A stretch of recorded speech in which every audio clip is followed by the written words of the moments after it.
Okay, good evening बच्चों, कैसे हैं आप सब लोग? हेलो बच्चों, good evening all of you. आ जाओ भाई, जल्दी से क्लास में जुड़ जाओ। Let's begin today's class.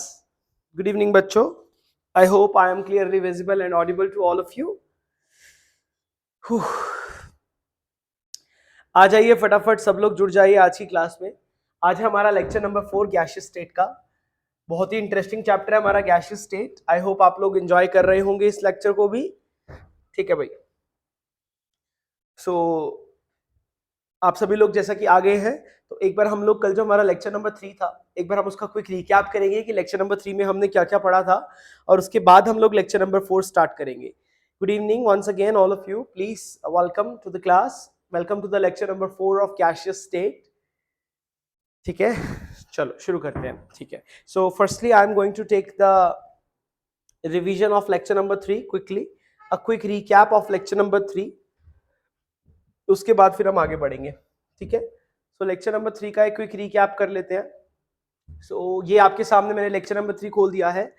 Lecture number 3 में बच्चों हमने जो टॉपिक पढ़ा था दैट वाज गैस लॉज, और सबसे पहले मैंने आपको बताया था ये वाला यूनिट ऑफ प्रेशर के बारे में। कभी कभी क्या होता है 760 mm देखते ही आप लोग उसको 1 एटमॉस्फेयर के बराबर पुट कर देते हो, बट नहीं करना है। आप देखेंगे कि 760 mm क्या दिया हुआ है, Hg दिया हुआ है या एसीटोन दिया हुआ है या वाटर दिया हुआ है, बेंजीन दिया हुआ है, क्या दिया हुआ है, राइट?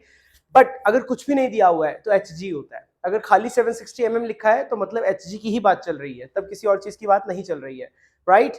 उसके बाद हमने अगली बात की, that is experimentally derived gas laws.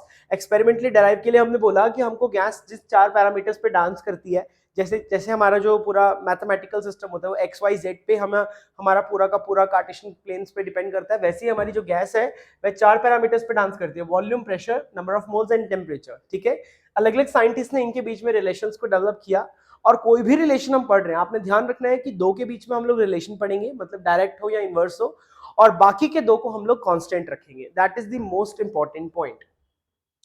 ठीक है, तो सबसे पहले हम लोग जो रॉबर्ट बॉयल द्वारा दिया गया लॉ, जिसका नाम बॉयल्स लॉ है, इसको हम पीवी रिलेशन भी कहते हैं। ये हमने पढ़ा कि P is inversely proportional to V, very interesting.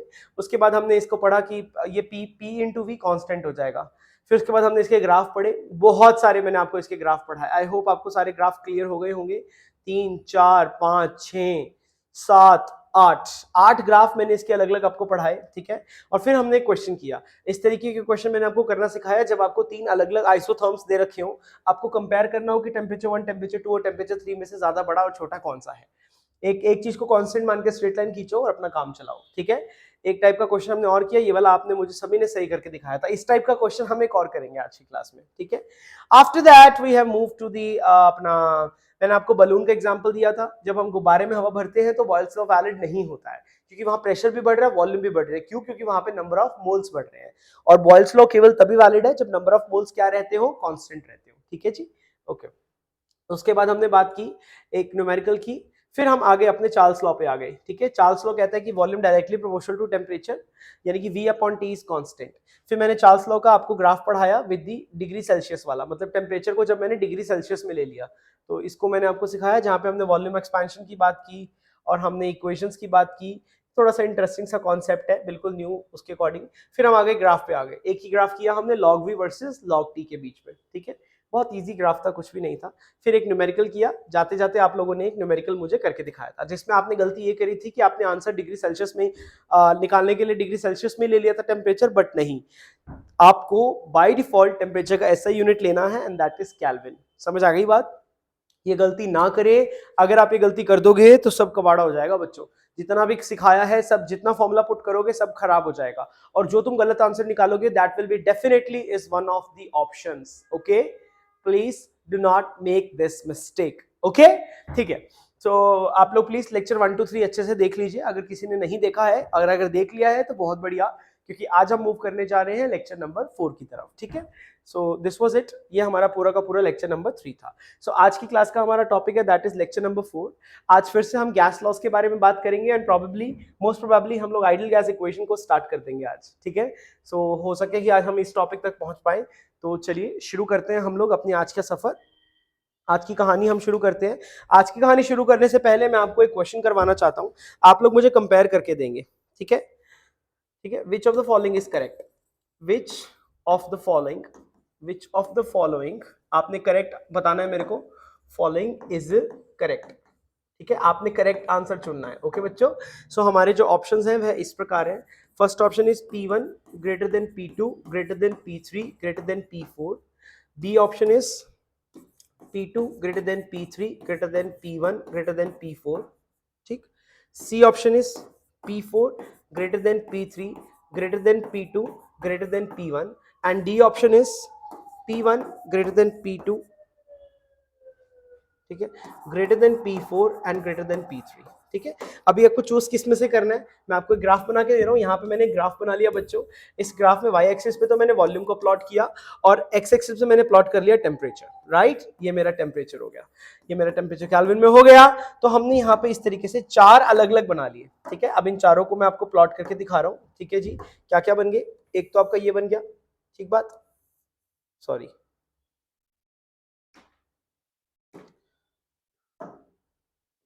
दूसरा आपका ये बन गया, तीसरा ये बन गया, चौथा ये बन गया, ठीक है। चार ग्राफ मैंने प्लॉट कर लिए, all starting from the origin, जिसमें इसको मैंने नाम दिया P1, this is my P2, this is my P3 and this is my P4। चलो बताओ भाई जल्दी से, what should be the correct answer, tell me fast and fast, what should be the correct answer to this, tell me fast, hurry up. ये हमारा graph है, you have to tell me the correct answer to this, please try this question, try this question बच्चों।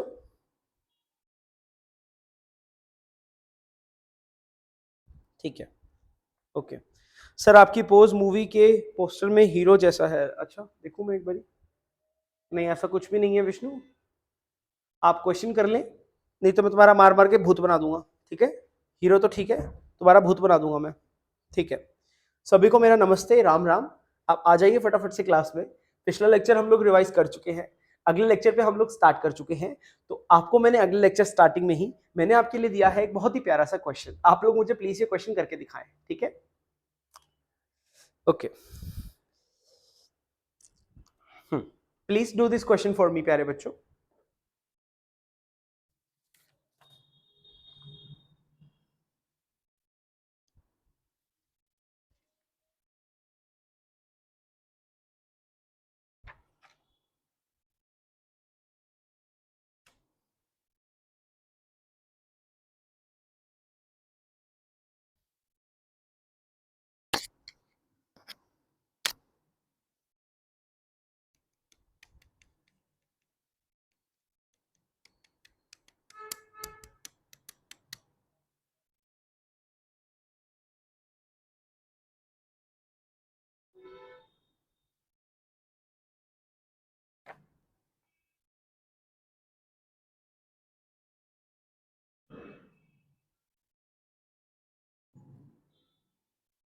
Okay, Vishali Arora answer कर रही है ए, सीमा का answer आया है सी।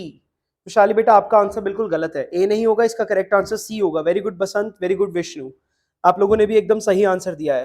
देखो विशाली, मैंने इसको करने का कल भी कॉन्सेप्ट सिखाया था बेटा, और ऐसा क्वेश्चन एग्जाम में आपको जरूर मिलने वाला है, जरूर जरूर जरूर मिलने वाला है। सो प्लीज इसके कॉन्सेप्ट को एक बार पकड़ लो, क्योंकि हर एक में सेम ही कॉन्सेप्ट लग रहा है, ठीक है।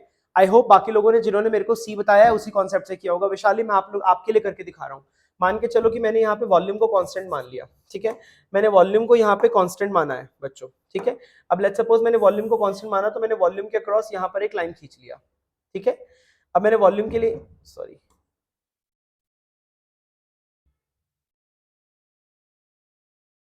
ठीक है, यहां मैंने वॉल्यूम के लिए एक लाइन खींच लिया। अब मैंने हर एक वॉल्यूम के कॉरेस्पॉन्डिंग यहाँ पे एक एक मार्क कर लिया, डिवीजन मार्क कर लिया, मैंने टाई लाइंस खींच ली यहाँ पे, ठीक है। अब ये देखो P1 के कॉरेस्पॉन्डिंग जो टेम्परेचर है उसका नाम रखा T1, ठीक है। इसको थोड़ा सा नीचे कर लेता हूं मैं,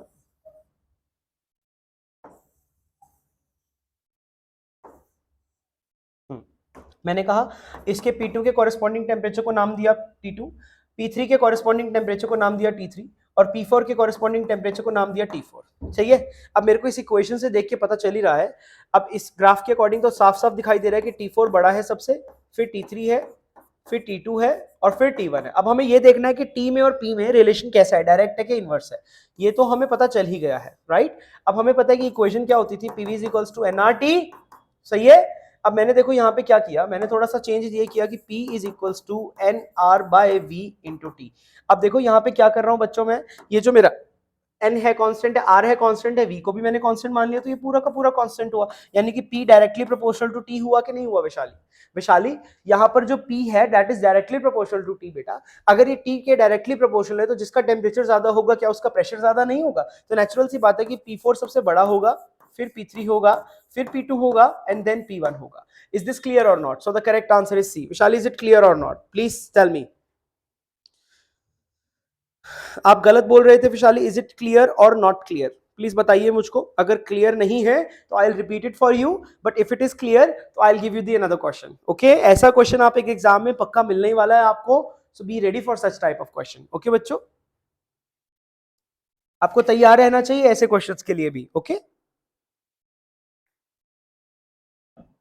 ठीक है, सो जवाब नहीं दे रही विशाली, ठीक है। एनीवेज अगला क्वेश्चन हम लोग देखते हैं बच्चों।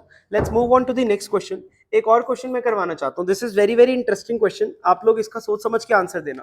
कहता अ स्टूडेंट, बहुत ही प्यारा क्वेश्चन है ये वाला। A student forgot, a student forgot to add, forgot to add the reaction mixture, the reaction mixture, reaction mixture, forgot to add the reaction mixture in the round bottom flask, round bottom flask, forgot to add the reaction mixture in the round bottom flask at 27 degree Celsius, ठीक है। But instead जबकि इसके अलावा, but instead she placed the flask, she placed the flask, इसकी बजाय उसने flask को place कर दिया ऑन फ्लेम, और उसने फ्लेम पे उसको प्लेस कर दिया, ठीक है, full stop. After some time, कुछ समय के बाद उसने क्या देखा, after some time she realized she realized her mistake, she realized her mistake, उसको अपनी गलती का एहसास हुआ, and found the and found and found the temperature of the flask was, and found the temperature of the flask. अब जो flask का temperature हो चुका है, फ्लास्क वॉज कितना हो चुका है, दैट इज 477 डिग्री सेल्सियस, ठीक है। What fraction, what fraction, very important question, what fraction of air, what fraction of air would have been expelled out, would have been expelled out, expelled out मतलब क्या इस बात का कि कितनी air जो है वो बाहर आ गई होगी, सही है, कितनी एयर जो है वो बाहर आ गई होगी। तो ऑप्शंस ले लीजिए बच्चों, ऑप्शंस भी तो ले लो ना आप। Options is 2/5, option C is sorry, option B is 3/5, option C is 2/3 and option D is 3/5 हो गया, डी बना देता हूं मैं, ये लो 4/5। चलो बताओ मुझे what should be the correct answer, tell me, tell me क्या आंसर होना चाहिए इस क्वेश्चन का। Very important question, very interesting question, ठीक है।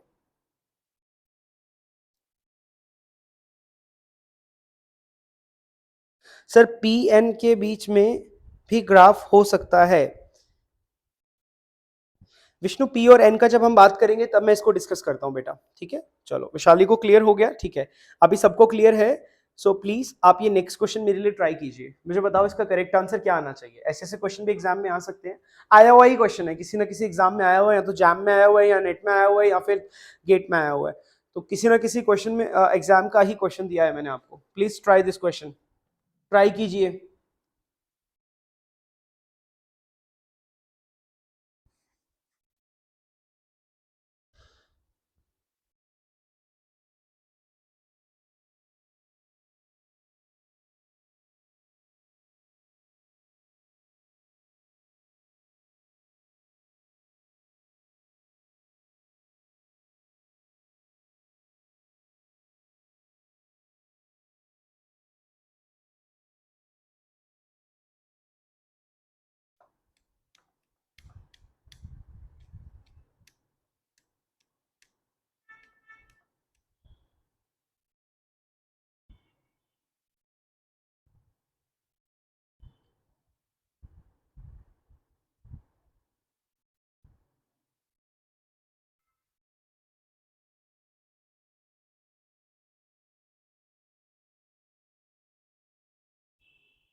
ओके यहाँ पे दो लोगों ने मेरे को आंसर दिया, आसिफ भी बोल रहे हैं कि सर ए ऑप्शन आएगा, वैशाली भी बोल रहे हैं ए ऑप्शन आएगा।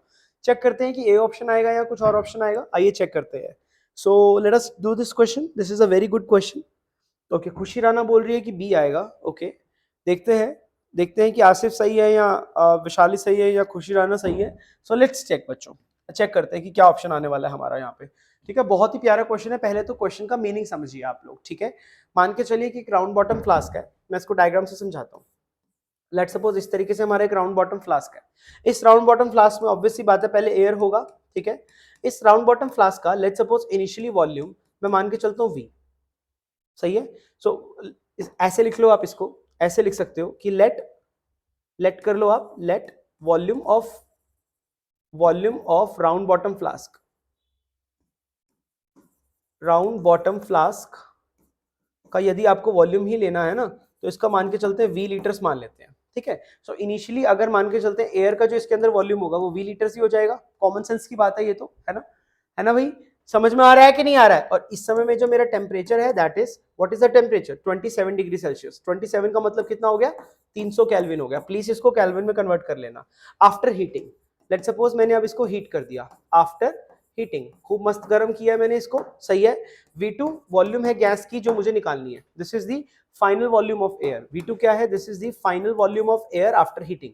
Final volume of air after heating. Heating के बाद जो एयर की वॉल्यूम है यह वो चीज है। सही है, अब यहाँ पे सिमिलरली मेरे पास जो T2 टेम्परेचर हो जाएगा वो उसने मेरे को कितना दे दिया? 477। अभी 477 को भी मैं केल्विन में कन्वर्ट कर सकता हूँ, तो 477 को मैं केल्विन में कन्वर्ट करूंगा तो मेरे पास कितना आ जाएगा? अरे दैट विल बी 750, है ना, क्योंकि हम क्या करेंगे 477 प्लस 273, ये आ गया 750 आ गया, तो यानी कि 750 केल्विन। ओके, अब क्या करना है? बस अपना लॉ लगा देना अकॉर्डिंग टू चार्ल्स लॉ। अगर मैं चार्ल्स लॉ की बात करता हूं, चार्ल्स लॉ की बात करें तो रिलेशन क्या कहता है? That is V1 upon T1 is equals to V2 upon T2। अरे यही रिलेशन है। अब इस रिलेशन को यूज करेंगे हम लोग, तो देखो जरा क्या बनेगा। तो V1 की वैल्यू अपॉन T1, सही है, x की वैल्यूज को पुट कर लेता हूं मैं, चलो। सो V1 मुझे बताओ कितना दे रखा है? V1 तो मेरा V हो जाएगा और T1 मेरा कितना हो जाएगा? 300 हो जाएगा, इज इक्वल्स टू V2 कितना हो जाएगा जो कि मेरे को फाइंड आउट करना है, और ये कितना हो जाएगा? 750 हो जाएगा। अरे समझ आ रहा है कि नहीं आ रहा है? अब इसको मैं रीअरेंज करूंगा तो रीअरेंज करने से मेरे को क्या मिलेगा? यानी कि V2 will be equals to 2.5 times of V। आप इसको सॉल्व कर लेना, ठीक है भाई। यानी कि गैस का जो अब वॉल्यूम हो चुका है वो पहले के मुकाबले 2.5 गुना ज्यादा हो चुका है, 2.5 गुना ज्यादा हो चुका है ना। तो इससे सिंपल सा पता चला कि यानी कि volume of gas that will B expelled out. अब मैं वो वाली वॉल्यूम लेना चाहता हूं जो कि बाहर निकल गई। एक्सपेल्ड आउट का मतलब है जो कि बाहर चली गई।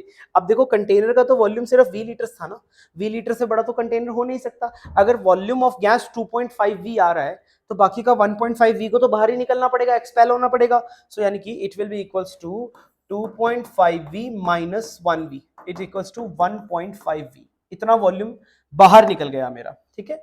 सो the fraction of gas that is expelled out is fraction of gas expelled out, जो मेरी एक्सपेल्ड आउट मतलब जो बाहर निकल गई है। एक्सपेल्ड आउट गैस का फ्रैक्शन क्या हो जाएगा? दैट इज 1.5 जो कि बाहर निकला है, डिवाइड बाय जो गैस का ओरिजिनल वॉल्यूम हो चुका था that is 2.5।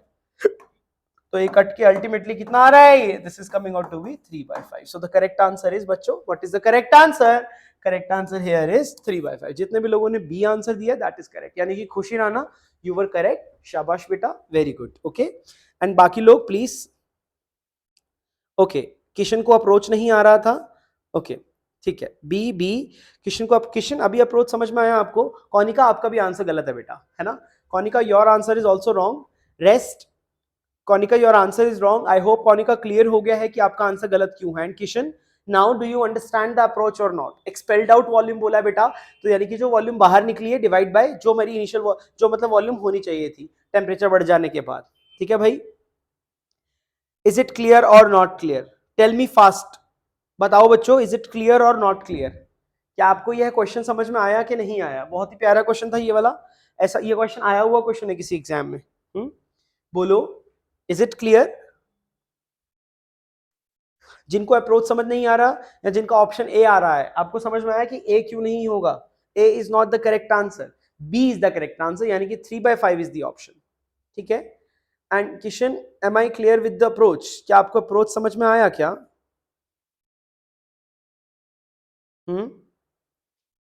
You have to say something guys, ऐसे तो कैसे पता चलेगा भाई?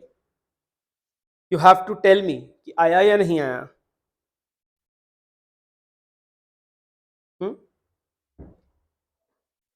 चलिए, clear. So now you are saying कि इट इज क्लियर। ठीक है, बहुत ही बढ़िया। और एक क्वेश्चन करते हैं फिर हम लोग इसी बात पे। ठीक है, क्लियर, गुड गुड। जिनको क्लियर है बहुत अच्छी बात है, शाबाश बच्चों। So I would like to take one more question here. So let's do this question again. Choose the correct. ये वही क्वेश्चन है बच्चों, choose the correct. आपको करेक्ट चूज करना है। ठीक है, ऑप्शंस ले लीजिए। V1 greater than V2 greater than V3 greater than V4। B option ले लीजिए, V2 greater than V3 greater than V1 greater than V4। C ले लो, V4 greater than V3 greater than V2 greater than V1। And D option ले लो, that is V1 equals to V2 equals to V3 equals to V4। सही है। So the graph is this. Graph को देखो, graph को observe करो बच्चों। ये मेरा ग्राफ है आज, प्रेशर वर्सेस टेम्परेचर। ठीक है, 1 2 3 एंड 4। ये वाला हो जाएगा V1 के लिए, this is for V2, this is for V3 and this is for V4। Hurry up, tell me the correct answer. What should be the correct answer to this question? जल्दी बताओ फटाफट। Tell me fast fast fast, what should be the correct answer?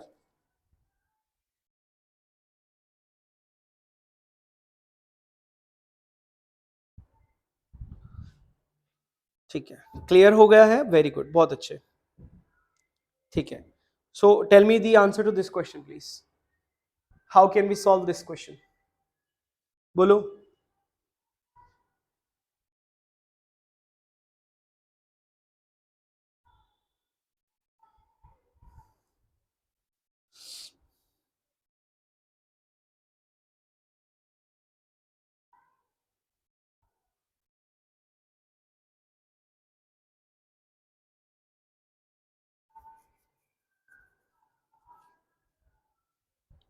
बसंत का यहाँ पे doubt है कि sir मेरा answer 3/5 है लेकिन अप्रोच अलग है, मैंने सिर्फ टेम्परेचर को लेके निकाला। बसंत, वो तुक्का बोलते हैं उसको, that is like intelligent guess जो आपका लग गया है।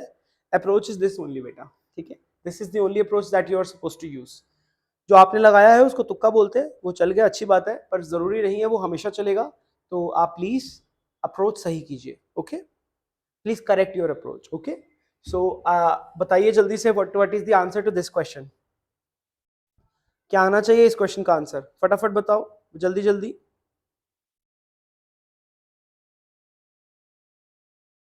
सी सी सी, बिल्कुल सही, बिल्कुल सही। The correct answer is to this question is C. बिल्कुल सही जवाब, सही जवाब, सही जवाब, सही जवाब। किसी को डाउट है इस क्वेश्चन में तो बोलो, नहीं है तो फिर आगे बढ़ते हैं। ठीक है, सबका सी आ गया, ठीक है, बहुत ही बढ़िया। So I don't think anybody have any problem in this question, but फिर भी अगर किसी को प्रॉब्लम है तो प्लीज इंटरप्ट इन बिटवीन और आप लोग मुझे बता देना। ठीक है, मैं अगले क्वेश्चन पे मूव कर रहा हूँ। अगर डाउट है तो प्लीज मुझे रोक के बता देना, मैं भागूंगा नहीं, आपको डाउट बता के जाऊंगा। ठीक है, सो आप अगर हो गया है तो बहुत अच्छी बात है, क्योंकि आसान क्वेश्चन है। इस तरीके के बहुत से क्वेश्चन हम लोग कर चुके हैं। एक क्वेश्चन और करेंगे, आपकी बार मैं चाहता हूँ सारे सही आंसर दें। कहता है a gas has a volume, gas का वॉल्यूम है, gas has a volume of 3.86 litres. ठीक है जी, एट अ टेम्परेचर, एक ऐसे टेम्परेचर पे, at a temperature of 45 degree Celsius, 45 degree Celsius पे, what question is, what will be the volume, what will be the volume of gas if volume of gas is if its temperature, यदि हम उसका temperature, if its temperature is raised, अगर मैंने उसका temperature raise कर दिया है, raise to 80 degree Celsius. ठीक है, टेम्परेचर रेज करके 80 डिग्री सेल्सियस कर दिया है, while its pressure, जबकि उसके प्रेशर को हमने is kept constant। ठीक है बच्चों, ये हमारा क्वेश्चन है। चलो फटाफट से मैं ऑप्शन लिख देता हूं, मुझे बताना कि what should be the correct answer. ठीक है प्यारे बच्चों, सो पहला इज 5.26 लीटर्स, दूसरा is 4.28 liters, next is 6.25 liters, and then last is 3.27 liters. करो, tell me fast what is the answer. और पिछले भी क्वेश्चन में किसी को आपत्ति है तो बता दीजिए, मैं कर देता हूं।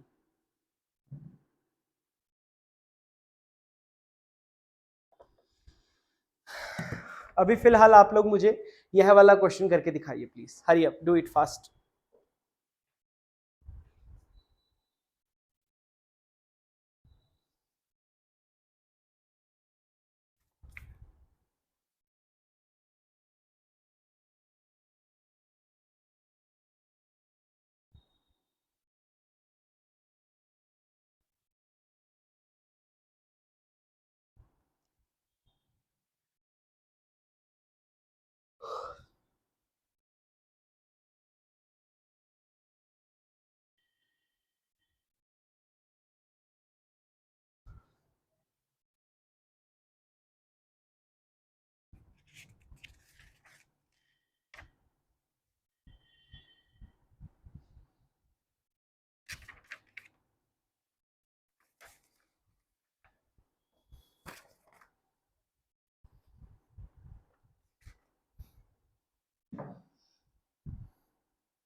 ओके, विष्णु का यहाँ पे डाउट है सर, प्रीवियस क्वेश्चन बता दीजिए। चलो विष्णु मैं बता देता हूँ बेटा। ओके, इस क्वेश्चन का आंसर आप सभी का बी आ रहा है, मुझे नहीं पता बी है या नहीं है, मैं सॉल्व कर लूंगा, बट एक बार मैं प्रीवियस क्वेश्चन डिस्कस कर लेता हूँ। आप में से कुछ लोगों को प्रॉब्लम आ रही है, बहुत ही आसान है विष्णु बेटा। आप एक काम करो ना, किसी भी एक चीज को कांस्टेंट मान लो। बताओ मैं यहाँ किसको कांस्टेंट मानूं? लेट सपोज मैं यहाँ पे प्रेशर को कांस्टेंट मान लेता हूँ। तो मैंने इस तरीके से एक लाइन खींच लिया, टाई लाइन्स लगाओ, एक ही आ गया, एक ही आ गया, एक ही आ गया और एक ही आ गया। सही है, ये चार चार टाई लाइन्स आ गया। अब इसको हम लोग करना शुरू करते हैं। देखो किस तरीके से प्रोसीड करेंगे। यह इसके कॉरेस्पॉन्डिंग T1 आ गया, इसके कॉरेस्पॉन्डिंग T2, यह हो गया T3, यह हो गया T4। बहुत ही इजी क्वेश्चन है बेटा, हर बार सेम चीज ही तो कर रहा हूं मैं। PV is equals to NRT। Constant किसको माना मैंने? P को। अरे P को कांस्टेंट माना ना, so V is equals to NR upon P into T। सो एक काम करता हूं मैं, जो ये NR अपॉन P है, ये जो मेरे को दिखाई दे रहा है NR अपॉन P, ये सारा का सारा मेरा क्या हो जाएगा? कांस्टेंट हो जाएगा। सही है।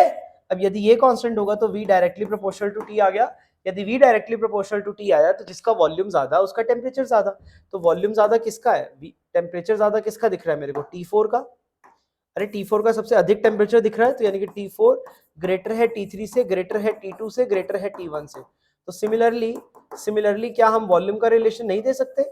हाँ भाई, सिमिलरली V4 सबसे बड़ा होगा, देन V3 होगा, देन V2 होगा एंड देन V1 होगा। बोलो भाई, किसको डाउट था? विष्णु तुम्हें डाउट था? इज इट क्लियर और नॉट?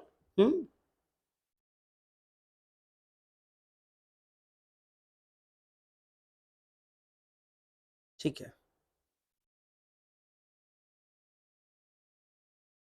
ठीक है। क्या आपको लेक्चर में प्रॉब्लम आ रही है कुछ कुछ वो? ओके ठीक है, चल रहा है, सबका चल रहा है। सर प्रीवियस क्वेश्चन बता दीजिए। विष्णु इज इट क्लियर और नॉट बेटा? क्या आपको ये क्लियर है? ओके ठीक है, अब क्लियर सर, शाबाश। अब यहाँ पे हम बात करते हैं, नेक्स्ट बात करते हैं इस वाले क्वेश्चन की। तो ये भी बहुत ही आसान है, कहता है gas has a volume of इतना एट द टेम्परेचर ऑफ इतना। ठीक है, तो यानी कि हमें क्या क्या दे रखा है? हमको V1 दे दिया, सबसे पहले V1 कितना दिया? 3.86 लीटर। सही है। टेम्परेचर दे दिया मेरे को T1 45 डिग्री। अब 45 को मैं कन्वर्ट करूंगा किस में? केल्विन में। तो दिस इज 45 प्लस 273, ये आ गया मेरे पास 318 केल्विन। इतना आ गया। अभी हमें V2 हमको फाइंड आउट करना है, कहता है। और T2 उसने कितना बोल दिया कि टेम्परेचर को अब रेज करके 80 डिग्री कर देना है। 80 का मतलब क्या हो गया? यानी कि 80 plus 273, it is coming out to be 353। 353 kelvin आ गया। कुछ भी नहीं, क्या करेंगे? सीधा अप्लाइंग चार्ल्स लॉ। अरे VT रिलेशन है, अप्लाइंग चार्ल्स का लॉ लगाएंगे तो क्या लॉ होता है? V1 upon T1 is equals to V2 upon T2, है ना? यही लॉ होता है हमारे पास, बहुत ही आसान सा लॉ है, V2 अपॉन T2। बस अब इसके अंदर हम वैल्यूज को पुट कर देंगे। So what do I get? What do I want to find out? I want to find out the V2। So V2 is equals to V1 T2 divided by T1. So what is V1 here?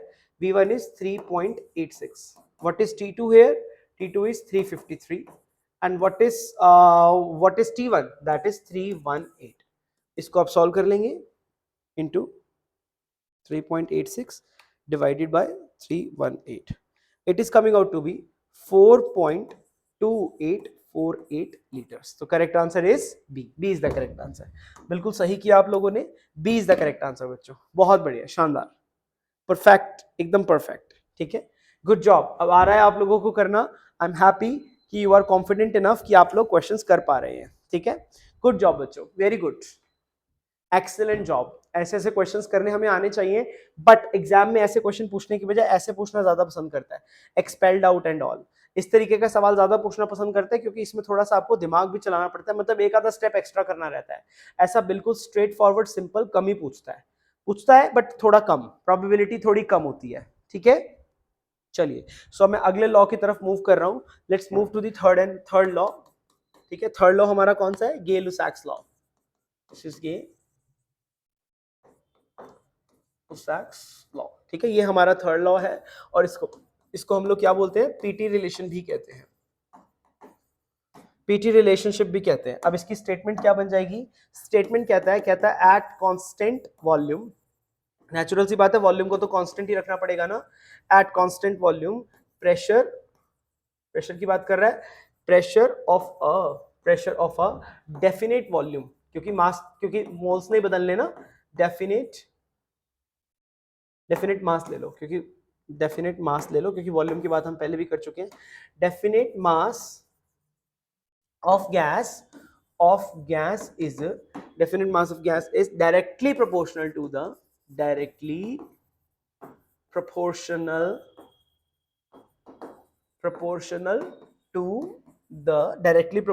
the temperature. और ये temperature किस में होना चाहिए? यह वाला temperature हमारा kelvin में होना चाहिए. ठीक बात है? अरे बोलो. तो इसको कैसे लिख सकता हूं? P directly proportional to T, और यहाँ पे V और N क्या रहेंगे? कांस्टेंट रहेंगे. आप कांस्टेंट्स नहीं भूलेंगे. ठीक है, सो मैं क्या लिख सकता हूं? P is equals to KT, या फिर P upon T is equals to some K. ठीक है जी, ऐसे बन जाएगा. सही है, सही है. और हम लोग किस तरीके से लिख सकते हैं इसको? P1 upon T1 is equals to P2 upon T2 equals to P3 upon T3 and so on. ठीक है, ये वाली बात भी आपने भूलनी नहीं है. ठीक है, सो इसका मतलब क्या हुआ? आई होप इसका मतलब क्लियर हो गया होगा कि अगर आप टेम्परेचर को बढ़ाओगे तो इसके साथ साथ प्रेशर भी बढ़ेगा. बहुत इजी बात है ये तो. ठीक है, अरे सही है, सही है, सही है. सो बेसिकली अगर मान के चलो हम यहाँ पे अब थोड़ा सा चेंज कर लेते हैं. So what I want to do is pressure directly proportional to temperature आता है. ठीक है, केल्विन में. ये बात आप ध्यान रखेंगे. What if the temperature is in degree Celsius? If temperature is taken in degree Celsius, अगर टेम्परेचर डिग्री सेल्सियस में होगा तो आपने ध्यान रखना है डायरेक्ट प्रोपोर्शनैलिटी नहीं होती है. तब हम क्या बोलते हैं? तब हम बोलते हैं कि pressure of gas is linear function. जैसे हम वहां पे लीनियर फंक्शन वॉल्यूम को बोल रहे थे ना, आज हम प्रेशर को भी लीनियर फंक्शन बोलेंगे. Linear function of temperature. ठीक है, और आपकी बात टेम्परेचर किस में लेना है? डिग्री सेल्सियस में लेना है. ये बात बहुत इंपॉर्टेंट है. सो मैं किस तरीके से लिख सकता हूं? यानी कि PT is equals to P not plus B into T. ये जो टेम्परेचर हो जाएगा ये डिग्री सेल्सियस में हो जाएगा. अरे बोलो भाई, क्या ये बात समझ में आई? So how do we get the graph? We get the graph something like this. देखना ध्यान से. इसका जो ग्राफ आ जाएगा बच्चों कुछ ऐसा आ जाएगा. लिसन केयरफुली और ध्यान से देखो. समथिंग लाइक दिस, ऐसा ग्राफ इसका बन जाएगा. ठीक है, अब इसके ग्राफ में यहां से जो यहां तक का हिस्सा है C, इंटरसेप्ट की बात करता हूं. So what is my intercept? Intercept is P not. P not मेरा इंटरसेप्ट हो जाएगा. ये जो टेम्परेचर है दिस इज -273 डिग्री सेल्सियस. सही है, यह P नॉट हो जाएगा. इस वाली एक्सिस पे क्या प्लॉट किया हुआ है? PT प्लॉट किया हुआ है. और इस वाली एक्सिस पे क्या प्लॉट किया हुआ है? T प्लॉट किया हुआ है. बोलो भाई. और इसके स्लोप की बात करता हूं तो slope which is dy by dx is nothing but equals to B, positive B. ठीक है, ये इसकी स्लोप हो जाएगी. तो ये आपने ग्राफ याद रखने हैं, ये बहुत ही इंपॉर्टेंट है, छोटे छोटे पॉइंट्स. Okay okay.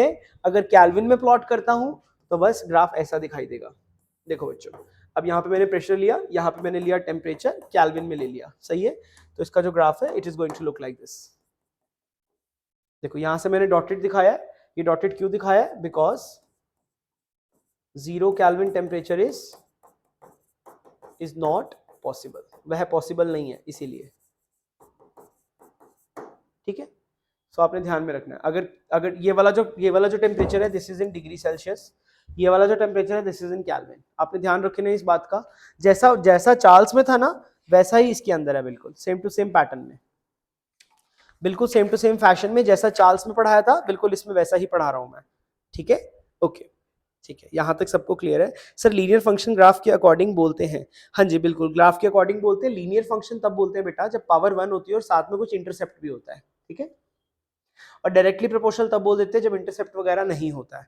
तो इसीलिए लीनियर फंक्शन बोलना तब इंपॉर्टेंट होता है जब साथ में कुछ ना कुछ और हो, जैसे यहाँ पे ये बीटी वाला फैक्टर साथ में था ना, तो इसीलिए हमने लीनियर फंक्शन बोला है। ठीक है, so this is very important. वो भी तब जब हमारा डिग्री सेल्सियस में हमने टेम्परेचर लिया हो। अगर डिग्री सेल्सियस में टेम्परेचर नहीं लिया है, डिग्री सेल्सियस में यदि टेम्परेचर नहीं लिया है, फिर कोई लफड़ा ही नहीं है, फिर तो कोई दिक्कत समस्या ही नहीं है हमें। ठीक है, फिर तो समस्या का कोई दिक्कत ही नहीं है ना, फिर तो आराम से आप लोग कर सकते हो। राइट, बोलो भाई, सही है। सो आई होप ये सारे पॉइंट्स क्लियर हो गए होंगे। अगली बात करते हैं। अगली बात के लिए हमें क्वेश्चन करना है छोटा सा, आप लोग मुझे करके दिखाएंगे क्वेश्चन छोटा सा। कहता अ थिन बलून, एक पतला सा गुब्बारा है, a thin balloon filled with air at 47 degree Celsius has a volume उसका वॉल्यूम है has a volume of 3 liters if on placing it in a cooled room its volume उसका जो volume है its volume reduces to 2.7 litre. ठीक है, the temperature of the room is dash, fill in the blanks। करो भाई बच्चों, do it please, do it। करो, इस क्वेश्चन को ट्राई करो प्लीज, बड़ा इंपॉर्टेंट क्वेश्चन है।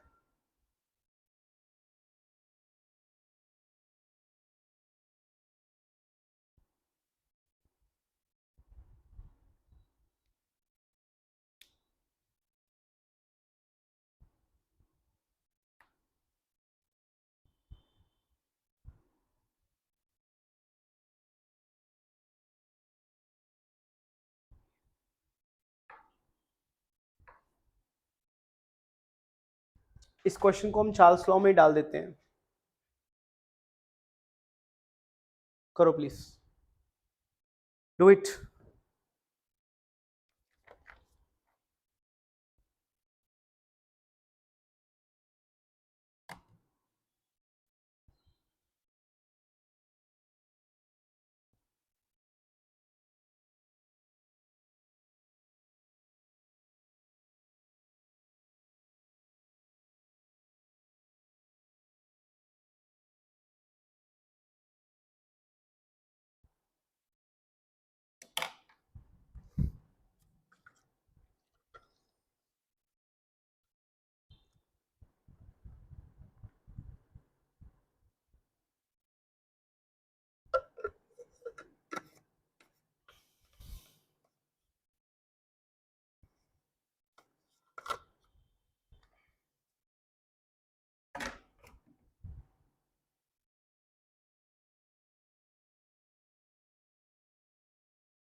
ओके, यहाँ पे आंसर आ रहा है 288 केल्विन, आंसर आ रहा है, बिल्कुल सही जवाब आपने दिया है 288 केल्विन। बहुत इजी क्वेश्चन था ये वाला। ठीक है, डिग्री सेल्सियस में आप मुझे बताइए आंसर, क्योंकि डिग्री सेल्सियस में हमारा डेटा गिवन है, तो आप रिपोर्ट भी डिग्री सेल्सियस में ही करेंगे। ये देखो डिग्री सेल्सियस में गिवन है, report the answer in degree Celsius. बच्चों बोलो फटाफट से,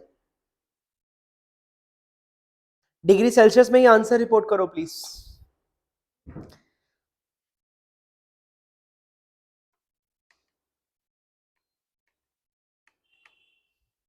यस, बिल्कुल सही जवाब। The answer is 15 degree Celsius, बिल्कुल सही जवाब। आंसर आपका 15 डिग्री सेल्सियस आ जाएगा। Anybody want the solution to this question, please बताओ। किसी को अगर इस क्वेश्चन के सॉल्यूशन की जरूरत है तो मुझे बताओ, नहीं है तो बता दो, आगे बढ़ते हैं। शैल आई प्रोसीड फर्दर?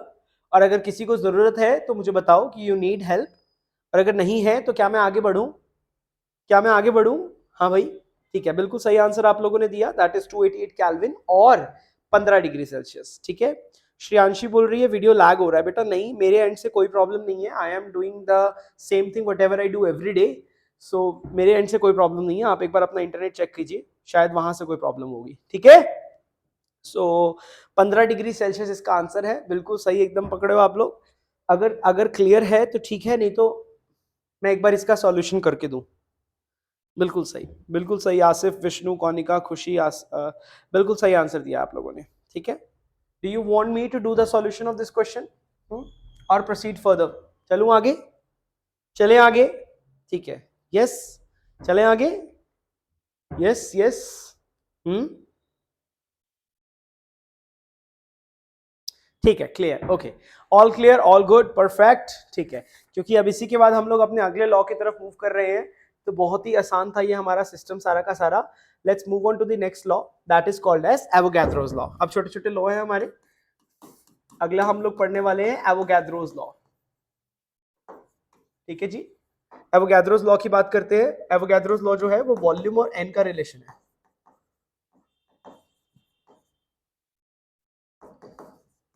वॉल्यूम का और मोल्स का रिलेशनशिप है। ठीक है, और इसके अंदर आपने ध्यान में रखना है, एक चीज आप ध्यान में रखो कि क्या, कि इसमें प्रेशर और टेम्परेचर क्या रहते हैं, दोनों के दोनों कांस्टेंट रहते हैं। ठीक है, स्टेटमेंट में इसकी लिख देता हूं, इट स्टेट्स दैट, स्टेटमेंट बड़ी आसान सी है इसकी, it states that equal volume,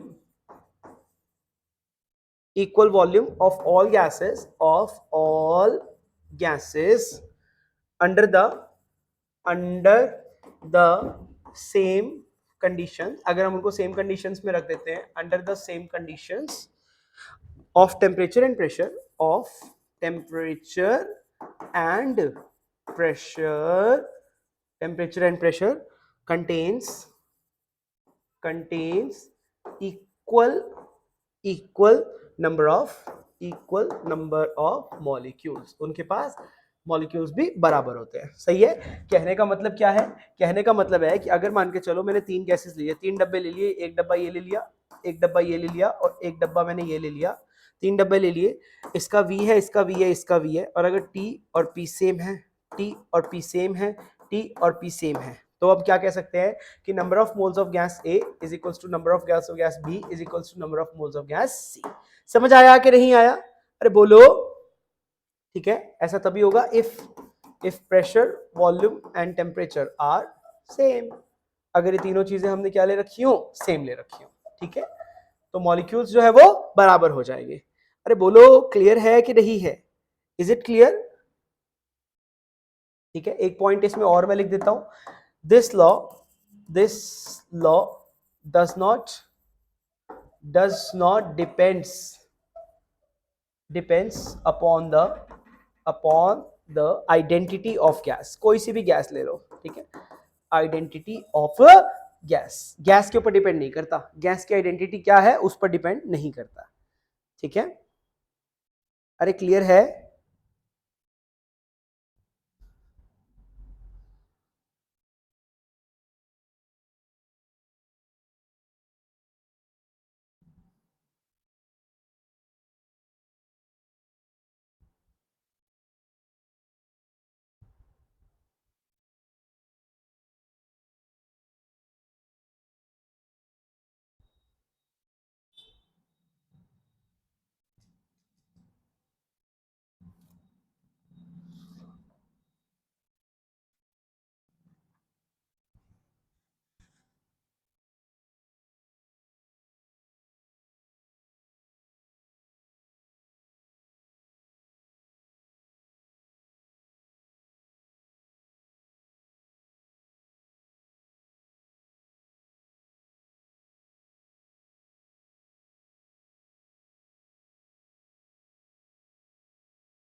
ठीक है जी।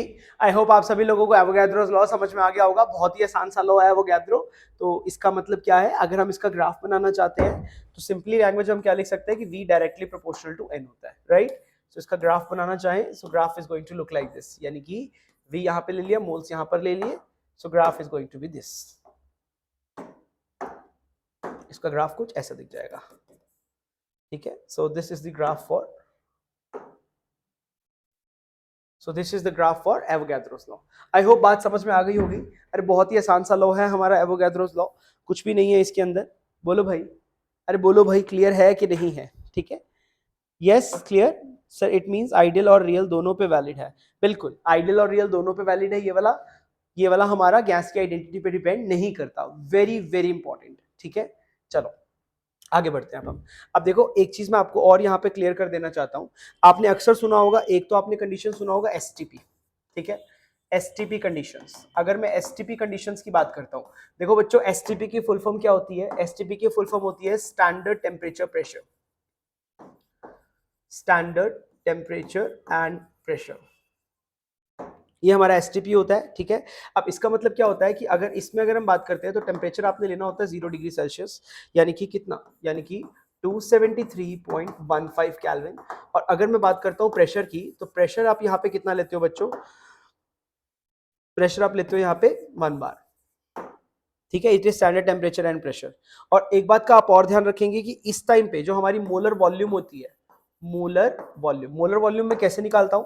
अब देखो, according to ideal gas equation, according to according to ideal gas equation की अगर मैं बात करता हूं, तो मेरे पास, मुझे साफ साफ पता है कि पीवी इज इक्वल्स टू क्या होता है? एनआरटी।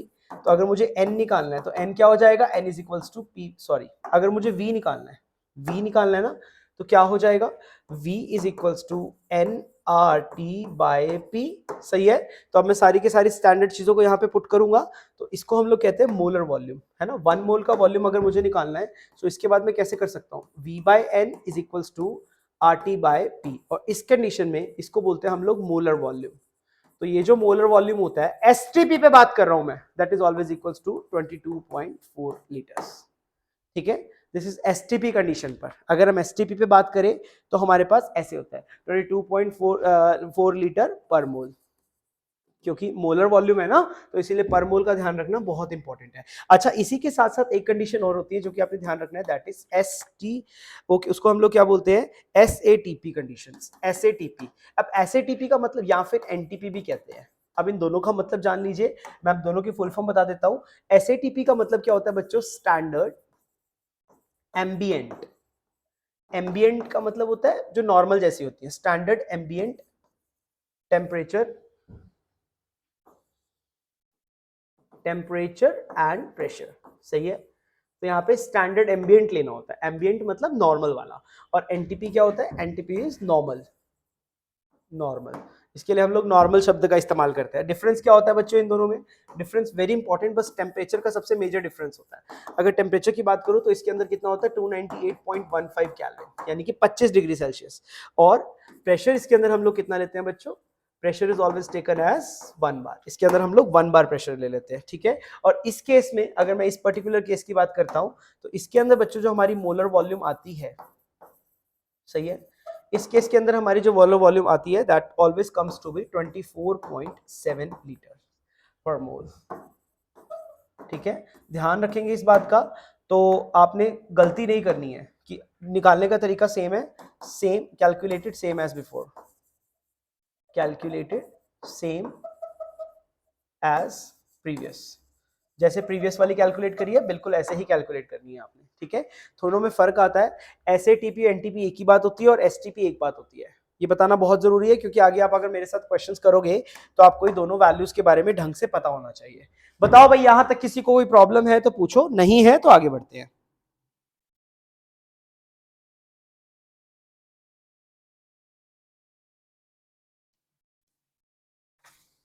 ठीक है भाई।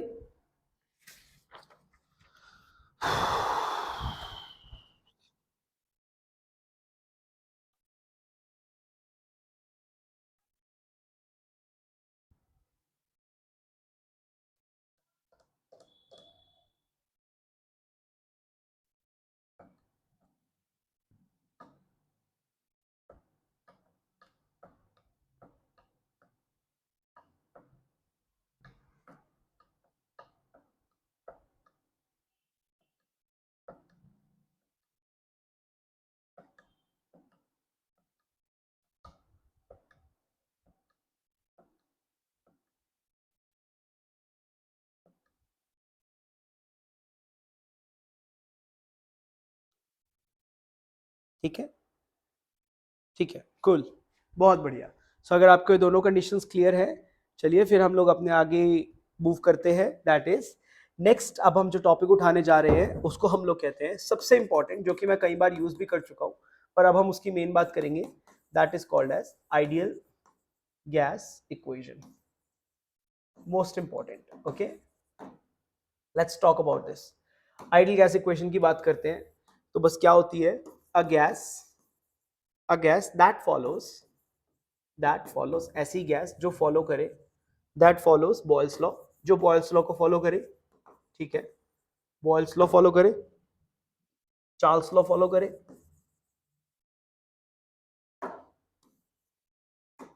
Boils law, Charles law and साथ में और कौन सा law, Avogadro's law. Avogadro's law strictly is called as ideal gas. उसी को हम लोग आइडियल गैस के नाम से जानते हैं। ठीक है भाई, सो बेसिकली हम लोग इसमें क्या लिखेंगे, तो इसमें सिंपली क्या बन जाएगा, that PV is directly proportional to NT. तीनों लॉज को कंबाइन करके क्या लिख लूंगा, PV directly proportional to NT आ गया। So PV is equals to N R T. ठीक है, जहां पर हमारा ये जो आर होता है, इस आर को हम लोग क्या बोलते हैं, इस आर को हम लोग बोलते हैं बच्चों, this is my gas constant, universal gas constant, universal gas constant. Very easy. ठीक है भाई, और ये जो आर का वैल्यू होता है, आर का वैल्यू हमारा फिक्स होता है, R is equals to 0.0821 litre atmosphere पर केल्विन पर मोल। ठीक है, ये आर का वैल्यू होता है। भूलना मत, आर की हम लोग ये वाली वैल्यू यूज करेंगे। यूनिट्स का बहुत बड़ा गेम है, यूनिट का बहुत तगड़ा गेम है यहाँ पे। आपने यूनिट्स का बहुत ध्यान रखना है बच्चों, यूनिट्स का बहुत अच्छा गेम है यहाँ पे। ठीक है, 0.0821 लीटर एटमॉस्फेयर पर केल्विन पर मोल, या फिर R is also equals to 0.0831 litre bar पर केल्विन पर मोल। अगर बार में दिया हो तो आपने ये वाला इस्तेमाल करना है। ज्यादा फर्क नहीं आता है, परंतु थोड़ा सा फर्क आता है। ठीक है, अरे बोलो बच्चों, समझ में आया कि नहीं आया? This is very very important. देख लो एक बार आइडियल गैस इक्वेशन अपनी आंखों के सामने रख के देख लो। सबके आपको यूनिट्स मालूम होने चाहिए कि किसका यूनिट क्या होता है, because this is really really important. ठीक है बच्चों, हाँ जी भाई बोलो। ठीक है,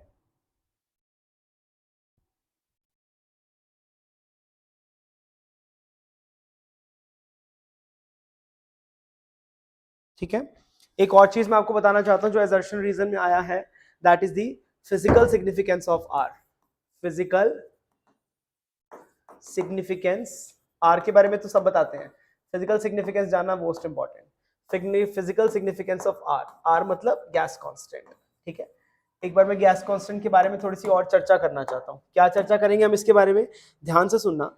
अब हमें पता है कि PV is equals to NRT होता है। ठीक है, कहते हैं लेट मोल्स ऑफ गैस मान के चलो बच्चों, 1 मोल मान के चलो, तो हमारी इक्वेशन कैसे मॉडिफाई हो जाएगी? It will become, what will it become? It will become PV is equals to R T. So मुझे क्या मिलेगा, R is equals to PV upon T. ये आ गया मेरे पास, है ना। ना how we solve this PV upon T? देखो बच्चों, बहुत ही आसान है। इसको देखो, हम लोग डायमेंशनली सॉल्व करने की कोशिश करते हैं। अब अगर मान के चलो मैं यहाँ आरएचएस की बात करता हूँ, तो पी क्या होता है? Pressure. Pressure is nothing but force upon area, है ना। अरे यही होता है, इनटू इनटू ये क्या होता है? एरिया। वॉल्यूम को मैं लिख सकता हूँ एरिया मल्टीप्लाई बाय लेंथ, ठीक बात है, डिवाइड बाय टेम्परेचर। सही है। अब यहाँ पे बेसिकली क्या मैं लिख सकता हूँ, देखो एरिया से एरिया कटा मेरा, सो अल्टीमेटली मुझे क्या मिलेगा? अल्टीमेटली मुझे मिलेगा it is nothing but into force into length divided by temperature, है ना। तो बेसिकली आरएचएस मेरा क्या बन गया? क्या मैं लिख सकता हूँ, फोर्स इंटू लेंथ को एक तरह से क्या बोलते हैं? अरे फोर्स इंटू डिस्प्लेसमेंट क्या होता है? क्या वो वर्क डन के बराबर नहीं होता, है ना? क्या ये वर्क डन के बराबर होता है? वर्क डन बाय टेम्परेचर, यानी कि पर डिग्री टेम्परेचर में जो वर्क डन होगा उसी को ही हम लोग गैस कांस्टेंट बोलते हैं। This is very very important. समझ में आया कि नहीं आया? अरे बोलो बच्चों, क्योंकि ये वर्क डन होता है, इसीलिए अगर आपको याद हो, इसीलिए हम लोग लिखते थे, अगर आपकी अदर वैल्यूज ऑफ आर की बात करता हूं, सो बेसिकली इसका सिग्निफिकेंस क्या हुआ, सिग्निफिकेंस हुआ, अगर मैं इसके सिग्निफिकेंस की बात करता हूं, very very important significance is कि it is the work done, ठीक है, पर यूनिट टेम्परेचर, पर यूनिट टेम्परेचर जो मेरा वर्क डन होगा उसी को मैं आर बोलता हूं। अब याद करो, आर की एक और वैल्यू भी तो लिखते थे हम लोग, 8.314 जूल्स। अब याद आया कि जूल्स कहां से आया, क्योंकि वर्क डन का यूनिट तो जूल्स ही होता है ना, जूल्स पर केल्विन पर मोल, ठीक है। सो ये जूल्स की, और पर मोल क्यों लिया, क्योंकि 1 मोल की बात चल रही है ना, सही है, तो इस वजह से ये वाली वैल्यू निकल के आती है। तो याद रखना, यह एक प्रकार का वर्क डन के बराबर होता है। बहुत ही रेयर बात है ये, लेकिन लोगों को पता नहीं होती है कि जो जो हमारा आर होता है ना, वो भी एक तरह का वर्क डन ही होता है। समझ आ रहा है, universal gas constant is nothing but a type of work done. Okay बच्चों, सो अपना फिजिकली इसका सिग्निफिकेंस पता होना बहुत इंपॉर्टेंट है। किसी को कोई डाउट है तो प्लीज पूछो। फिजिकल सिग्निफिकेंस में कोई डाउट नहीं है, ठीक है, गुड गुड, वेरी गुड, ठीक है। So it is a type of work done. आपने ध्यान में रखना है कि यह कुछ भी नहीं है, एक तरह का वर्क डन है। जूल्स, जूल्स किसका यूनिट होता है, energy of, sorry, unit of, this is the unit of work, ठीक बात है। चलिए एक क्वेश्चन करके दिखाओ मेरे को, मस्त सा क्वेश्चन है, थोड़ा सा यूनिट्स का ध्यान रखना है बस आपने इसके अंदर। कहता है estimate the number of molecules estimate करके देने हैं, number of molecules present in present in a container present in a container present in a container of 1 millimeter cube. This is very very important, 1 millimeter cube, and the pressure is 10 to the power minus 6 mm hg। करके दिखा दो, मजा आ जाएगा। जिसने ये करके दिखा दिया ना, मजा आ जाएगा, पता चल जाएगा कि तुम्हें यूनिट्स का कितना खेलना आता है, कि तुम्हें यूनिट्स के साथ खेलना आता है कि नहीं आता है। करो फास्टम फास्ट। हाँ, कैलोरीज में भी लिख देता हूं मैं वैल्यू, कैलोरीज में भी वैल्यू में लिख देता हूं। कैलोरीज में इसकी वैल्यू कितनी आती है, R can also be written as 1.98 calories पर केल्विन पर मोल, ठीक है। कैलोरीज में भी वैल्यू मैंने लिख दिया, ये लो जी, ठीक है।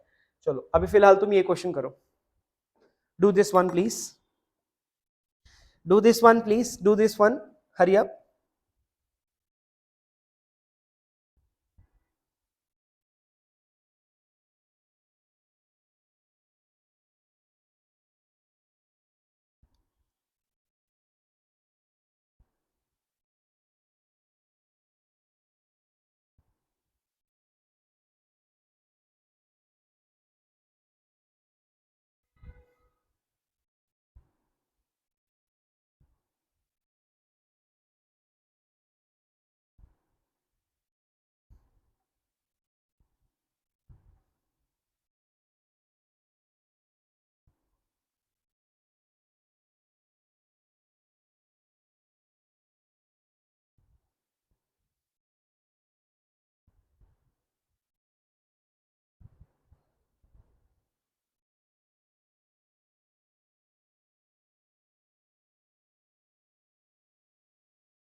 आप पूछ रहे टेम्परेचर क्या है, खुशी राना, जब तक टेम्परेचर नहीं दिया होता है तो आपने हमेशा रूम टेम्परेचर मान के चलना है, that is 298 kelvin.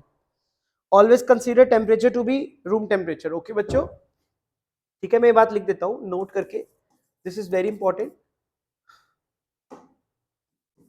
If temperature is not given then take it as 298 kelvin, इसको 298 केल्विन लेंगे फिर आप, ठीक है, अगर टेम्परेचर नहीं दिया होगा तो।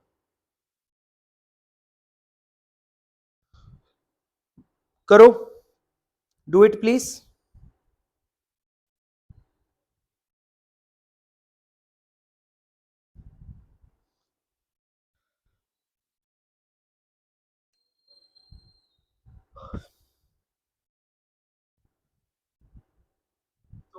एंड से कोई प्रॉब्लम नहीं है, आप एक बार अपना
ओके यहाँ पर खुशी राणा ने एक आंसर दिया दैट इज 3.2 इंटू 10 की power 7। Let's check it out. देखो बच्चों इस न्यूमेरिकल में ना बहुत ज्यादा यूनिट का कन्वर्जन है जो कि आपने ध्यान में रखना है, ठीक है। अब हमें निकालने क्या है, नंबर ऑफ मॉलिक्यूल्स निकालने हैं। अब नंबर ऑफ मॉलिक्यूल्स निकालने हैं तो पहले क्यों ना मैं नंबर ऑफ मोल्स निकालूं, है ना। अब इसको मैं सॉल्व देखो कैसे करूंगा। अब यहाँ पे हाउ डू आई प्रोसीड, अब बताए according to ideal gas equation, according to ideal gas equation, अगर मैं आइडियल गैस इक्वेशन का इस्तेमाल करता हूं that is equals to PV is equals to NRT, है ना। ये हमारी इक्वेशन है। अब यहाँ पे अगर मेरे को n निकालना है तो n कैसे निकलेगा, n is equals to PV upon RT, सही है। बट द पॉइंट इज कि everything is suppose to be in the same unit, मतलब सारी चीज सेम यूनिट में होनी चाहिए। अब यहाँ पे देखो मुझे जो ये प्रेशर दे रखा है, ये प्रेशर दे रखा है मेरे को एमएमएचजी में, बट मेरे को आर का जो मेरे को यूनिट मालूम है वो किसमें मालूम है। एक मैं एक काम करता हूं, मैं यहाँ पे सारे के सारे यूनिट सेट कर लेता हूं। अब देखो प्रेशर मुझे कितना गिवन है, प्रेशर मेरे को गिवन है, देखो यहाँ से देख रहा हूं मैं 10 की पावर -6 mmHg, 10 की पावर -6 mmHg। अब मैं इसको कन्वर्ट कैसे करूंगा, देखो बच्चों जब भी अगर मैं 760 mmHg की बात करता हूं तो 760 mmHg किसके बराबर होता है, अरे 1 एटमॉस्फेयर के बराबर होता है। तो 1 mmHg कितने के बराबर हो जाएगा, that will be equals to 1 divided by 760 atmosphere, ऐसे हो जाएगा। और आज हमें कितना दे रखा है, 10 की पावर -6 mmHg, तो यह किसके बराबर हो जाएगा, that will be equals to 10 की पावर -6 डिवाइडेड बाय 760 एटमॉस्फेयर, ठीक है। तो ये तो हो गया मेरा प्रेशर सेट हो गया, प्रेशर सेट हो गया। लेकिन अब मुझे क्या सेट करनी पड़ेगी, वॉल्यूम सेट करनी पड़ेगी। वॉल्यूम भी मेरे को आज दे रखी है 1 मिलीमीटर क्यूब में दे रखी है और लीटर्स में चाहिए मेरे को। तो देखो कैसे करते हैं, अब मुझे पता है कि मिलीमीटर क्यूब को 1 मिलीमीटर क्यूब है, इसको मुझे लेके जाना है लीटर्स में लेके जाना है, यही गोल है मेरा, यही गोल है मेरा, देखो कैसे करूंगा मैं। अब मुझे पता है, मैं एक काम करता हूं, पहले मैं इसको इसके साथ, इसका सेंटीमीटर के साथ में रिलेशन बना लेता हूं, क्योंकि मेरे को ना बस एक ही कन्वर्जन फैक्टर याद रखो। कन्वर्जन फैक्टर क्या है कि जो 1 ml होता है ना, that is equal to 1 centimetre cube के बराबर होता है। 1 ml जो होता है बच्चों, वो 1 सेंटीमीटर क्यूब के बराबर होता है। बस यही वाला फैक्टर आप याद रखो, और कोई फैक्टर याद रखने की जरूरत ही नहीं है, ठीक है। अब मुझको मालूम है कि जब भी कभी बच्चों मैं 10 मिलीमीटर लेता हूं, 10 मिलीमीटर लेता हूं, तो क्या वो 1 सेंटीमीटर के बराबर होता है? देखते जाना यूनिट्स का कन्वर्जन मैं कैसे कर रहा हूं, सीख लो, बहुत इंपॉर्टेंट है, नहीं तो ये नहीं आ पाता तुमको। अब मैं 1 मिलीमीटर की बात करता हूं, तो 1 millimetre is nothing but equals to 0.1 centimetre. सही है? अरे सही है कि नहीं? 0.1 की बजाय अगर आपको दिक्कत ना हो, मैं इसको 10 की पावर -1 सेंटीमीटर लिख देता हूँ, 10 की पावर -1 सेंटीमीटर, ठीक है। अब मैं क्या करता हूँ, मैं दोनों साइड तरफ क्यूब कर देता हूँ। कर दू, कोई दिक्कत तो नहीं है, यानी कि cubing both sides, cubing both sides. अब मैंने दोनों साइड को क्यूब कर दिया, तो मुझे क्या मिल जाएगा? I will get 1 millimetre cube is equals to 10 की पावर -3 सेंटीमीटर क्यूब। सही है? यहां तक क्लियर हो गया? तो मेरे को क्या मिलेगा इसके बाद में? इसके बाद में मेरे को मिलेगा कि 1 millimetre cube is equals to 10 की पावर -3 मिलीलीटर। अरे इतने मिलीलीटर के बराबर हो गया, बोलो बोलो बच्चों, है ना। अब मिलीलीटर के बाद मुझे आगे कन्वर्जन आता है। अब देखो, मुझे मालूम है कि जो 1 मिलीलीटर होता है दैट इज इक्वल टू 10 की पावर -3 लीटर्स, इसके बराबर होता है। तो बस, so 1 millimetre cube is equal to 10 की पावर -3 इंटू 10 की पावर -3 लीटर, यानी कि 1 millimetre cube is simply equals to 10 की पावर -6 लीटर्स। अगर आपको यूनिट्स का कन्वर्जन नहीं खेलना आता ना, तो तुम वैसे ही फिजिकल में डूब जाओगे। अब देखो यहाँ पे, फिर इसके बाद हम लोग क्या करेंगे, सारी वैल्यूज को पुट कर देंगे। चले करे, पुट करें। अभी बताओ मैं प्रेशर को कितना पुट करूं? प्रेशर इज 10 की power -6 divided by 760, right right. And volume कितना है? 10 की पावर -6, एग्जैक्टली इतना ही हो जाएगा, 10 की पावर -6, ठीक है, डिवाइडेड बाय आर का वैल्यू कितना ले लूंगा? 0.0821, और टेम्परेचर ले लूंगा मैं 298। इसको सॉल्व करना है बच्चों, ये है हमारा सवाल, सही है। तो यहाँ पे 10 की पावर -12 को तो मैं अलग ही कर लूंगा, देखते जाना। अब इसको मैंने फर्दर सॉल्व कैसे किया, बहुत ही इंटरेस्टिंग है इसका सॉल्विंग करना। मैंने क्या किया, यहाँ पे 10 की पावर -12 को मैंने अलग कर लिया, ठीक है, इन दोनों को मिला के। बाकी मेरे पास क्या बचा? बाकी सब कुछ डिवाइड में है, सभी कुछ डिवाइड में है। उसके बाद तो यहां पर आ जाएगा मेरे पास 10 की पावर -12 डिवाइडेड बाय, ये सब कुछ आ जाएगा डिवाइडेड बाय कितना आ गया? 760 इंटू 0.0821 इंटू 298, ठीक है भाई। सो आई होप आपको ये बात समझ में आ गई होगी यहां तक। अब इसके बाद मैं कैसे प्रोसीड करूंगा, देखते जाना। इसके बाद मैं क्या करने वाला हूं, बस मैं n निकालूंगा यहां से, तो मेरा n कितना निकल के आएगा? 10 की पावर -12, क्योंकि -12 भी चल रहा है ऊपर, सो दिस इज 10 की power -12 divided by, whole divided by ये पूरा का पूरा सिस्टम, इसको मल्टीप्लाई करके मेरा कितना आ रहा है? 760 मल्टीप्लाई बाय 0.0821 मल्टीप्लाई बाय 298, ये come, this is coming out to be बच्चों, इसको जब मैं सॉल्व कर रहा हूं, तो यह निकल के आ रहा है मेरा एग्जैक्टली 1859, सॉरी, ठीक है, this is coming out to be 18594, exactly ये आ रहा है। तो बस अब इसको इससे डिवाइड कर दूंगा मैं, तो इसको डिवाइड करके हमारे पास क्या आंसर बचेगा, देखना ध्यान से देखना। 10 की पावर -12 डिवाइडेड बाय,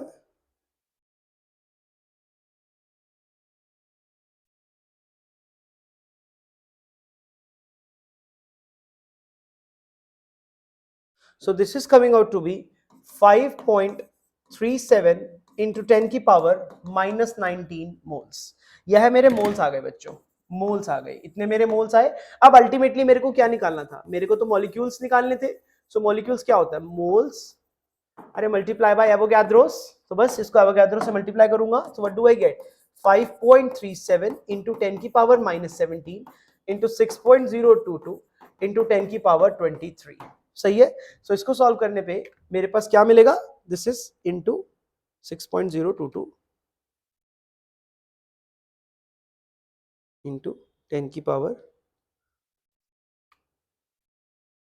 ये एग्जैक्टली हमारा जो सॉल्व करके आ रहा है बच्चों, this is coming out to be 3.23 into 10 की पावर, कितने पावर आ गई? 1 2 3 4 5 6 7 10 की पावर 7 मॉलिक्यूल्स। ये आ रहा है मेरा आंसर। चेक कर लेते हैं कि आप लोगों ने क्या आंसर दिया है। थोड़ा सा लंबा है क्वेश्चन, बट यूनिट्स का आपने ध्यान रखना है। It is coming out to be बिल्कुल सही जवाब, बिल्कुल सही जवाब। खुशी, आपने बिल्कुल सही आंसर दिया बेटा, शाबाश। अनन्या, आपका भी आंसर बिल्कुल सही है। ठीक है, आसिफ, आपका आंसर में कुछ गड़बड़ है। बाकी लोगों ने बिल्कुल सही आंसर दिया, दैट इज खुशी एंड अनन्या, गुड जॉब बेटा, बहुत बढ़िया। आप लोगों का आंसर एकदम सही है। ठीक है, आपको देखो मेरा क्वेश्चन, मेरे को ये क्वेश्चन सिखाने का सिर्फ पर्पस यही था कि मैं आपको यूनिट्स का कन्वर्जन सिखा पाऊं। हो सकता है एग्जाम में इतना बड़ा आपको फेस करने का ना मिले यूनिट कन्वर्जन, बट छोटा मोटा आपको फेस करने को मिलेगा ही मिलेगा। सो इसीलिए यूनिट के कन्वर्जन में आपको कंफर्टेबल फील करना पड़ेगा बच्चों। यूनिट्स का conversion is not something that you should run away from. Okay, it should be in your hand. और moreover आपके पास तो कैलकुलेटर होगा ना, तो आप उसका इस्तेमाल करके जल्दी जल्दी करेंगे इसको। ठीक है बच्चों, ठीक है, ठीक है। और एक क्वेश्चन करेंगे हम आज।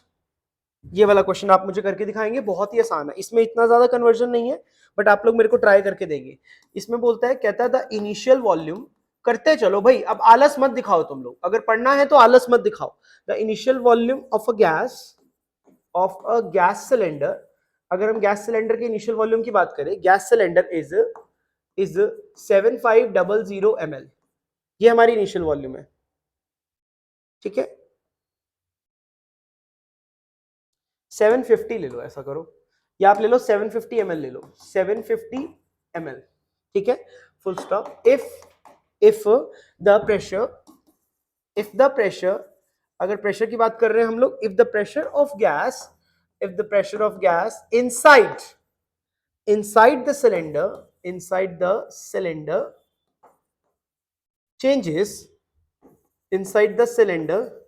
changes, from, प्रेशर चेंज हुआ बच्चों, changes from 840 mmHg, 840 mmHg to कितना चेंज कर दिया मैंने, 360 mmHg कर दिया। सही है, ठीक है। what will be the what will be the final volume of gas, final volume. ठीक है, करो, do it please, please do it. Options ले लो, ऑप्शंस दे दूं ना, ऑप्शंस ले लो बच्चों। एक options, A option is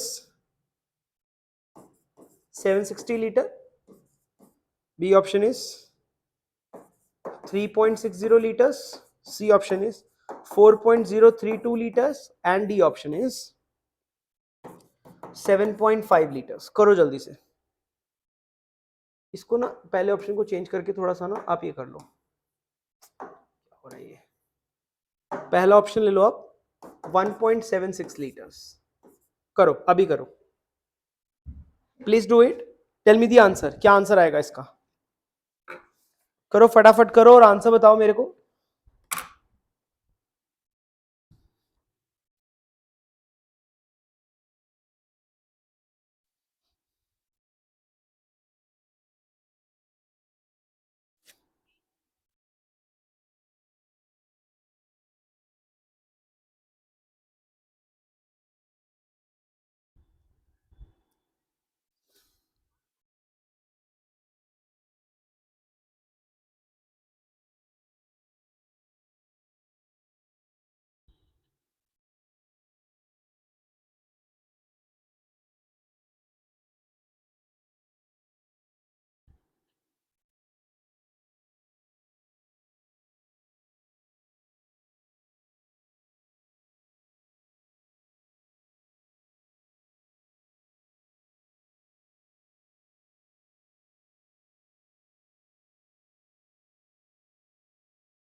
okay,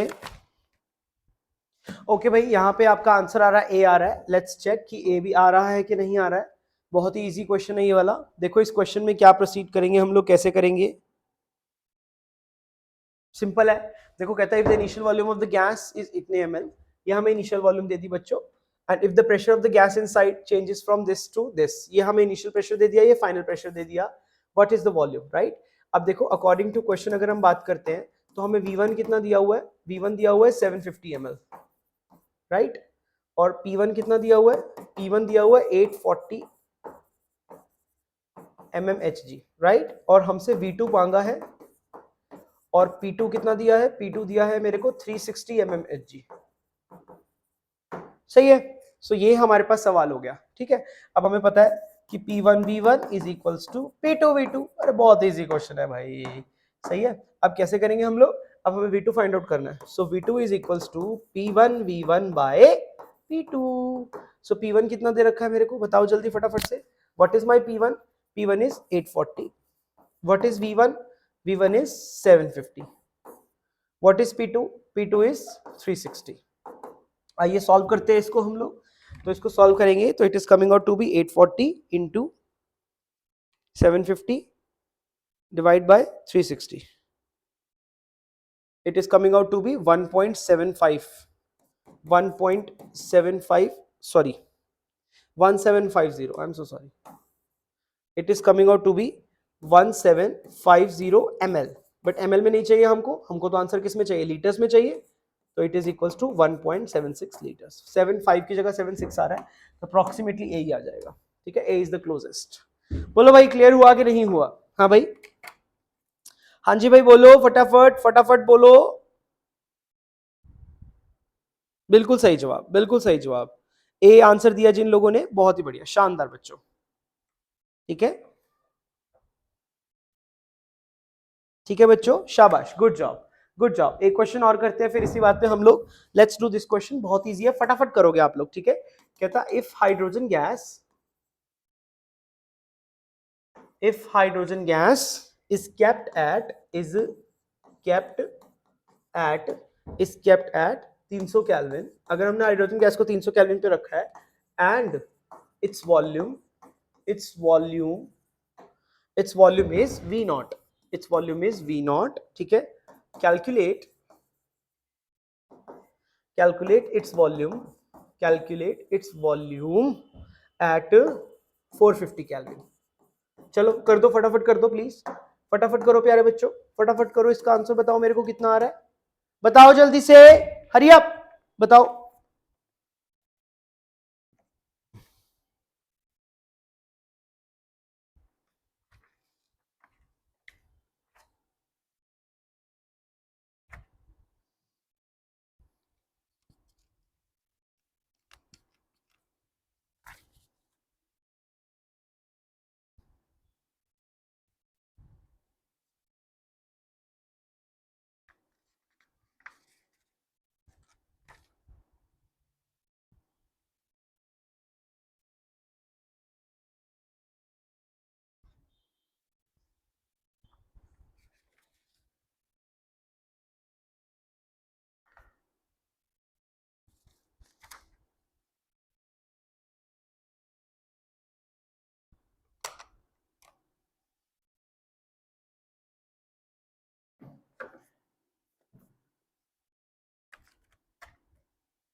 okay बिल्कुल सही आंसर दिया आप लोगों ने, that is 1.5 times of V naught, बिल्कुल सही, बिल्कुल सही जवाब, एग्जैक्टली exactly. ठीक है, देखो भाई T1 क्या था इसका, T1 इज 300 केल्विन, V1 क्या था, V1 इज V नॉट, सही है, T2 क्या था 450 kelvin and V2 is to find out, simple सा रिलेशन है, V1 upon T1 is equals to V2 upon T2, Charles law बच्चों।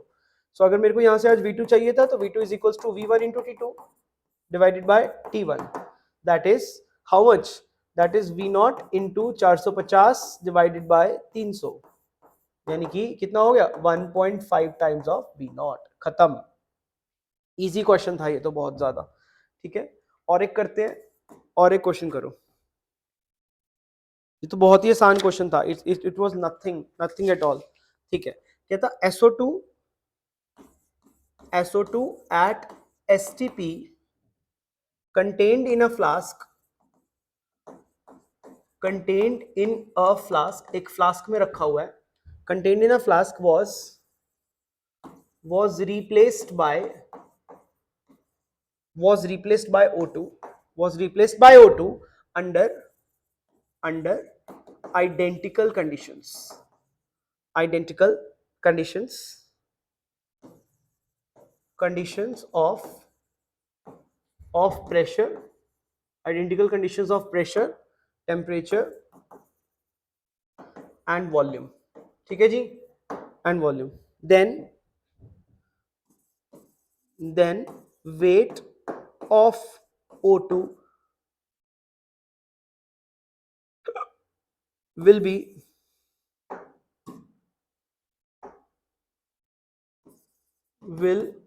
be dash of SO2, options ले लीजिए, ट्वाइस,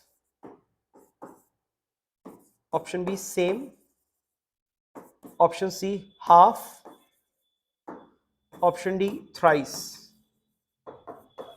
करो करो प्लीज फटाफट, hurry up hurry up hurry up hurry up,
okay, Sumitra का यहाँ पे आंसर आया है हाफ हो जाएगा, half, okay, and half is the correct answer, शाबाश, किसी को डाउट है इस क्वेश्चन में तो बताओ,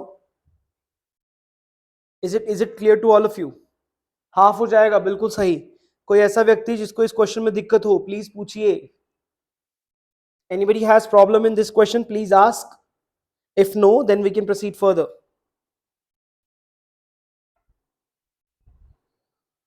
anybody has problem in this question, anybody,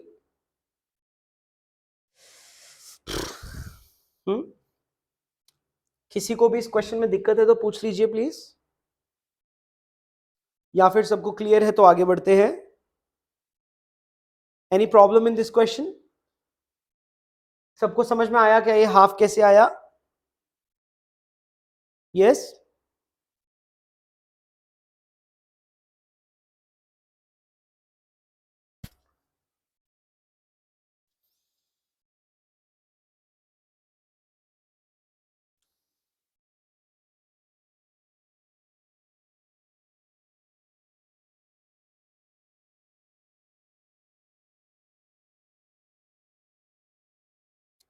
Anybody have problem in this question that how are you getting this question?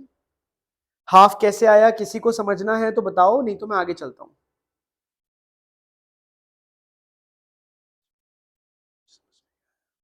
Okay, Sumitra बोल रहे हैं कल जो सर हमने किया था कि एसीटोन और एचजी को कन्वर्जन, वो इसको समझ में नहीं आया।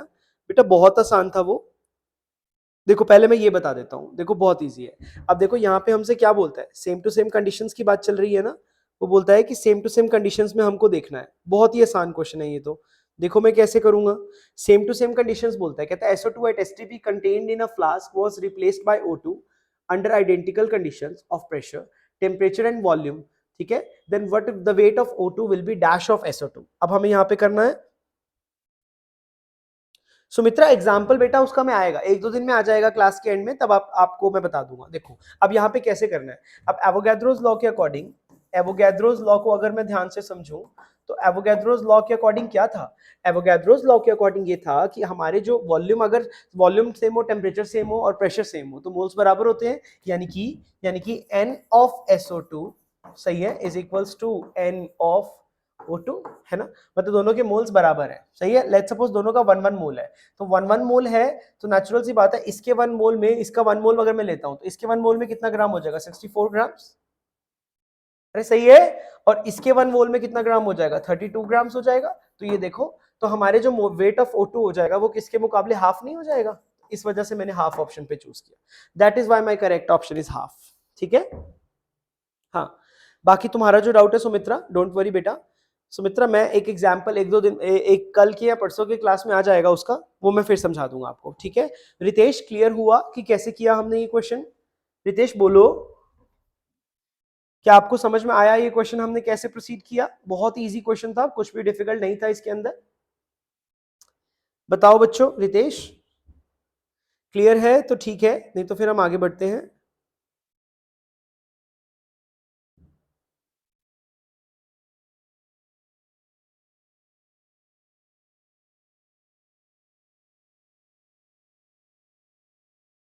Please tell me it is clear.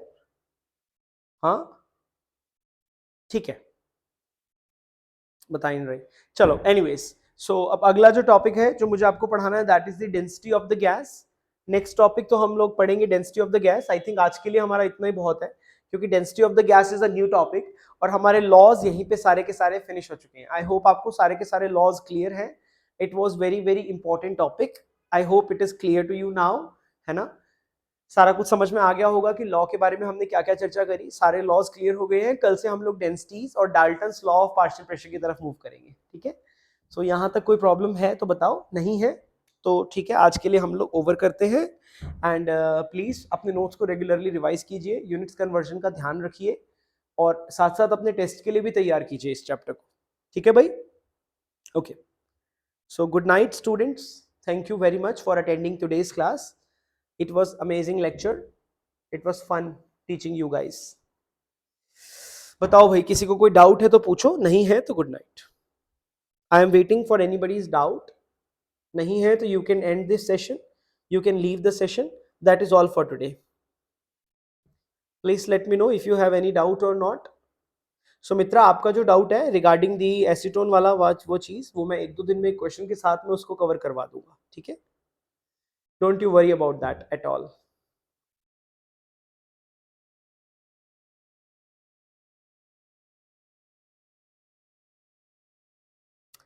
ठीक है, थैंक्स। खुशी कह रही है मजा आया न्यूमेरिकल करने में, आना भी चाहिए बेटा। न्यूमेरिकल्स बहुत ही आसान थे और रोज इसी तरीके से मजा आएंगे आप लोगों को। ठीक है, bye bye, good night everybody. I am ending the stream.